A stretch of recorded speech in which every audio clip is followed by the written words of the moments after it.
फिर कोटि कोटि दबी पिछड़ी जनता को अधिकार दिलाने वाले बाबा साहब को, और उन्हीं की धारा को आगे बढ़ाने वाले संत कबीर साहब, रविदास साहब, गोरखनाथ जी, अदर जितने भी हमारे संत आए 650 वर्ष पहले तक, सबको नमन के साथ मंचासीन हमारे धर्मगुरु और जितने संत हैं सबको मेरा नमन। साथियों, आज मैं कई बार आया हूँ इस प्रोग्राम में, किंतु आज अपने आप को ज्यादा प्रसन्न समझ रहा हूँ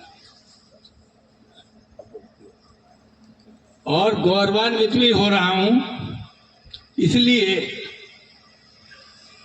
कि एक महापुरुष ने ऐसा नियम बनाया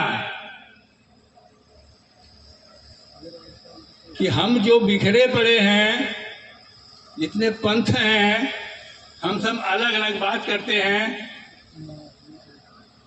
उसके लिए स्वामी अमलदास जी, जिन्होंने ये विचार किया और ये कार्य शुरू किया कि सब संत जितने महात्मा होंगे, जितने महंत होंगे, सबको बुलाया जाएगा, उनका उद्देश्य शायद मैं समझ रहा हूँ ये था कि एक मंच पर लाकर हम सब एक हो जाएंगे, ऐसा मेरा सोचना है।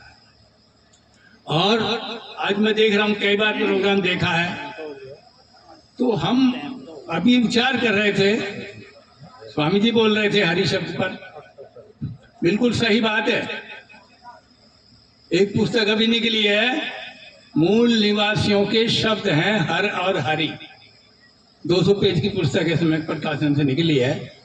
तो उसमें दिया है कि हम सिंधु घाटी सभ्यता से हरि शब्द को यूज करते आ रहे थे। तो अच्छी बात लगी अगर हम इस चीज को सब अध्ययन कर लें। और ये जो हिंदुओं ने हरि शब्द पकड़ा हमारा, ये 10वीं सदी की बात है, 1000 सन की बात है। इससे पहले हरि शब्द हमारा ही था, और उन्हें तो करना था। जब मिला जुला शब्द अख्तियार करेंगे तो वे कुछ गड़बड़ी कर पाएंगे। जब दास शब्द को हमारे संतों ने लगाया तो उन्होंने दास शब्द का अर्थ लगा दिया गुलाम। गुलाम नहीं है, दास शब्द महंत को, स्वामी को, विद्वान को कहते हैं। और मैंने जो अध्ययन किया है, ऋग्वेद में मौजूद है, इन लोगों के ऋग्वेद में शब्द जो बोल रहा हूं। तो साथियों, हम सब बट गए, 12 बात कर दिए हम। इस पर थोड़ा सा प्रकाश डालना चाहूंगा। विश्वगुरु भगवान बुद्ध जब परिनिर्वाण को प्राप्त हो गए, सम्राट अशोक भी परिनिर्वाण को प्राप्त हो गए, तब ये गड़बड़ी हुई। जितने हम बौद्ध थे, उन बौद्धों को 2 जगह बांट दिया गया। बौद्धों को 2 जगह बांट दिया गया, एक थे थेर और एक थे महायान। और हम बट गए। थेर कहता था तथागत हैं, विश्वगुरु हैं, मगर महायान ने कहा अवलोकितेश्वर हैं, अवलोकीय संसार में आए ही नहीं, निराकार हैं। तो हम बट गए, अपनी बात करते थे, बात चलते रहे। आगे फिर हम आगे चले, तो आगे चल के महायान में फिर 2 गुट कर दिए। फिर बात तो अब तो चल रहा सही, बनते जी बैठे हैं जानते। किंतु ये जो है महायान, उसके 2 भाग हुए। कौन सा? एक था मंत्रयान और एक था तंत्रयान। मंत्रयान क्या था? जो भगवान बुद्ध के उपदेश थे, वचन थे, उन वचनों को गाथा ना कहकर, उपदेश ना कहकर मंत्र कहना शुरू कर दिया। जैसे देखा ना आपने वेदों के, उसका नाम है श्लोक, वेदों में जो है, मगर कहते हैं मंत्र है, ऐसे उसका मंत्र रख दिया। हम पीछे लग गए। तो क्या कहा कि भगवान बुद्ध के उपदेश पर अमल करने की जरूरत नहीं है, सिर्फ हम उनकी गाथा बोल दें, मंत्र बोल दें, और किसी पे हवा कर दिया और किसी पे हाथ कर दिया, ठीक हो गया। दूसरा फिर तंत्रयान आया। तंत्रयान ने क्या किया कि नहीं भाई तुम्हारी बात गलत है, हमारी बात सही है। 4 आर्य सत्य, अष्टांगिक मार्ग, 7 बोधांग और त्रिशरण, इनके अंक ले लो 1 अंक 2 अंक 4 अंक 5 अंक 6 7 अंक, अरे कागज पर लिख कर तमीज में बांध दो, भला हो जाएगा। तो हम बहक गए, हम बट गए, बटते रहे। फिर उसके बाद सुधार की जरूरत पड़ी। फिर आया सिद्धयान, सिद्ध पंथ, 84 सिद्ध हुए, जिसमें दलितों में से चमरीपा और पन्हीपा, अजोगीपा, ये 3 संतों के नाम लेखनी है। उन्होंने चलाया, शुद्धि की, और पाली भाषा में आज भी उनकी चौपाइयां और साखियां मिलती हैं। वो आगे चला तो फिर उसमें से भी गड़बड़ी हो गई।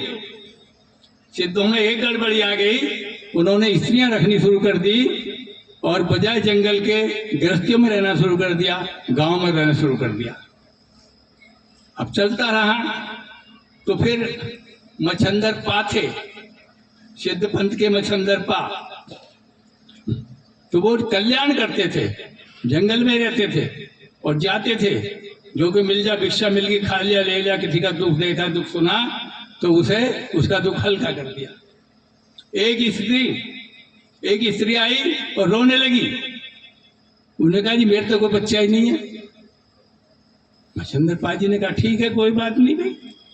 तो पहले साधु संत एक थैला रखते थे और उसमें देसी दवाइयां, जड़ी बूटियां रखते थे, जरूरत पड़ जाए रास्ते में तो कहाँ वैद्य हकीम मिलेगा, तो उसका इस्तेमाल करते थे, घर गृहस्थियों को देते थे। उसे दवाई दे दी, इसे खा लेना, अब की बार महीने पर बच्चा होगा। पड़ोसन भी बांझ थी, उसने कहा अरे क्या कह रहा बाबा? उसने कहा बाबा दवाई देगा। कहने लगी अरे बाबाओं के चक्कर में आ रही है, कहीं दवाइयों से बालक पैदा हुए हैं, नोट फेंक दे।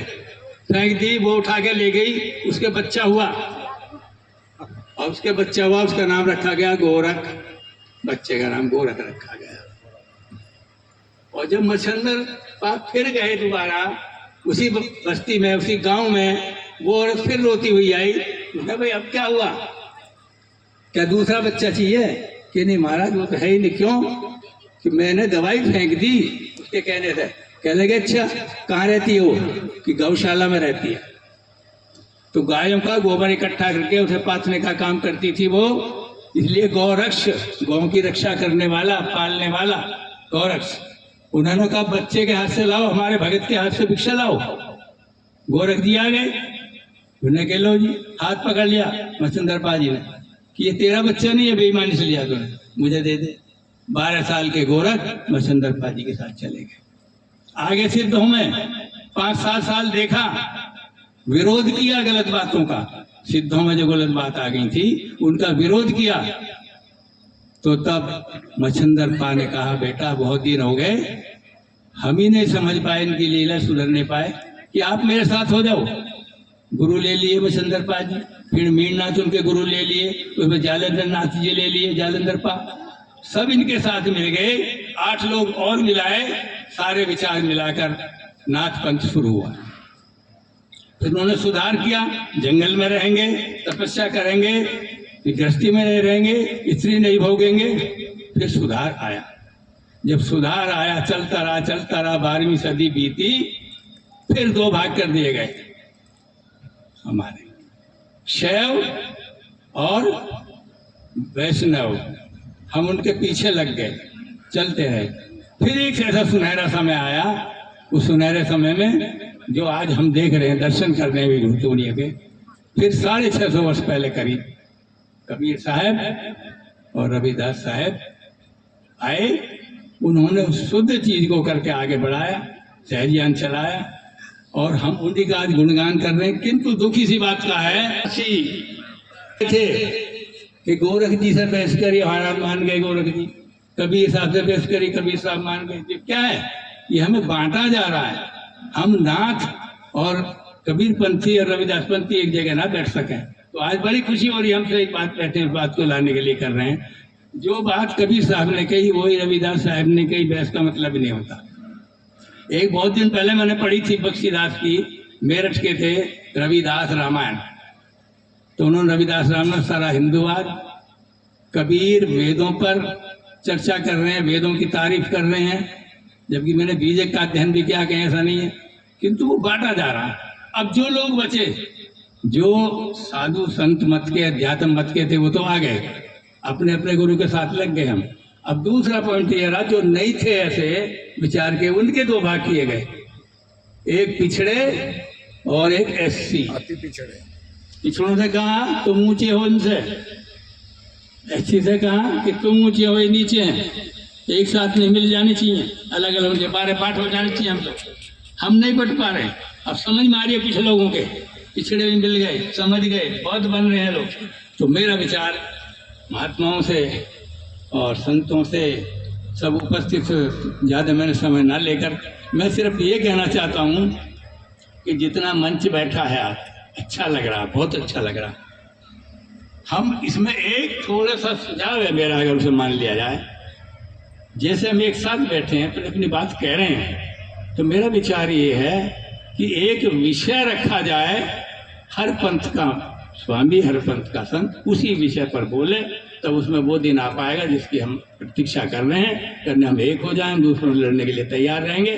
जब हम एक होंगे, अपने अपनी बात एक एक पॉइंट निकालें, कबीर पंथ का, रविदास पंथ का, गोरखनाथ पंथ का, जो तीनों में मेल खाता हो, उस बात को करो। अब कबीर साहब का एक बस उदाहरण देकर बात समाप्त करता हूँ।